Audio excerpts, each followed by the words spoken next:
Chapter 21. Inside of Torchwood 3, Mr. Blue was standing at a monitor and typing quickly into a terminal. Saber joined him after making her way through the lab. Twill looked at the pair of them. Sorry. Welcome to Torchwood 3 station, known as the hub. Twill interrupted Saber rather rudely. The constable then changed her pitch of voice, became softer. The Torchwood Institute.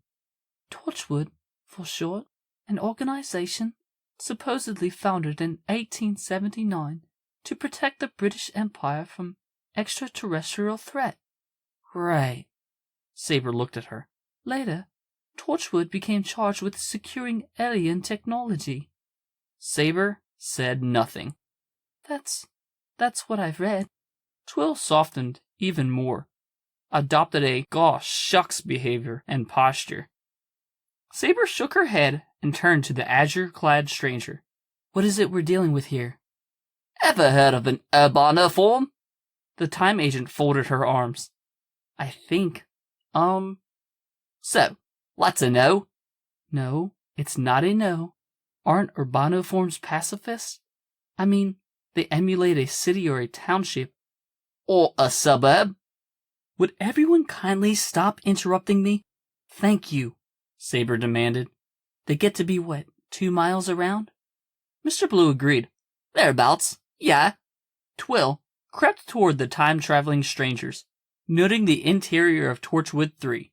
Musty, old, steampunkish, evidence of varying degrees of contact with various alien races. My point is that they don't interfere. They sit beside a city or a town and just kind of hang out. They don't attack. And they don't kill the locals. Unless attacked first. Mr. Blue held up a finger. What if it's just defending itself? I don't think it's an urbaniform. It's too small. Not if it's a child. The time agent nodded, pursing her lips in thought. Mr. Blue ran a hand over his platinum blonde hair, stepped away. The catastrophe that has befallen the children of Earth seems to have exasperated the situation. Outside they're regrouping, Saber informed him. It was an appreciated fix, however, a temporary one. Can I get in? Twill asked. No, the stranger in blue said. Are you sure about that? No. Twill seemed unfazed. Saber thought it was suspicious, but disregarded the intuition. Earth was in the midst of a difficult crisis with no apparent solution. The police forces of this planet were probably used to a great deal by now. Mr. Blue slammed his hands on the desk as he peered down at the terminal readout. What is that doing here? What? Without peeling his focused attention from the screen, Mr. Blue pointed at a nearly invisible black cat, hiding in the shadows. It's an urbaniform, an orphan, he said. A lost and frightened kid. It's been attacked and brutalized, and, the Time Lord sighed, it threw a tantrum.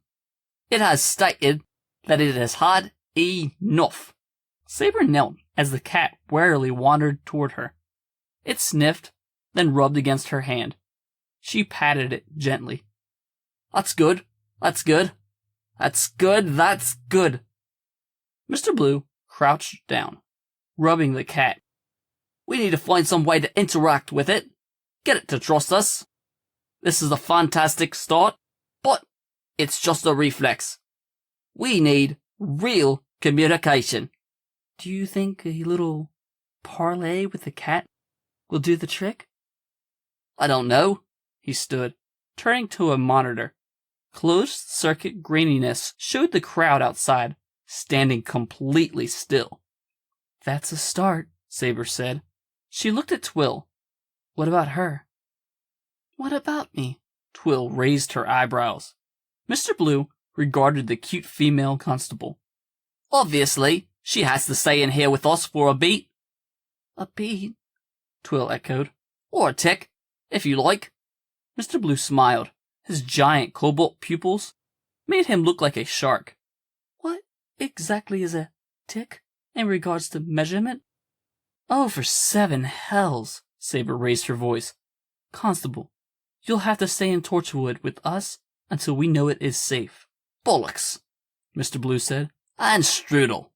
Saber finished petting the cat urbaniform avatar and stood. I thought it was Struth. Bollocks and Struth. That's just what I said. The Time Lord and Time Agent looked over at each other. Purge is waking up. There was an annoying ringtone, which shattered the brief quiet of the dark lab. Twill answered it as the Time Lord returned his attention to Saber. What would be the best way to teleport an infant urbaniform? Do we have an excess of enhanced time matter flux energy to create a void transwarp? Purge is using that energy, love. What else you got? Mr. Blue was irritated. We don't have an extended burst plasma hyperdrive. I don't care about your piddly ass problems, Mr. Blue shouted. I was just answering your question. Well, don't. Saber squinted at him. What? Constable Twill looked over at the two bizarre people bickering. Oi. She covered the mouthpiece of her cell. It's Andy Davidson, my superior. He said that he's coming to investigate just what the hell is going on in my beat. Mr. Blue shrugged. Does your superior know how to negotiate with a pissed-off, not to mention terrified alien baby with the power to destroy a city? There's no way we're keeping this under the radar now, Saber said. Twill nodded her head. Doubtful.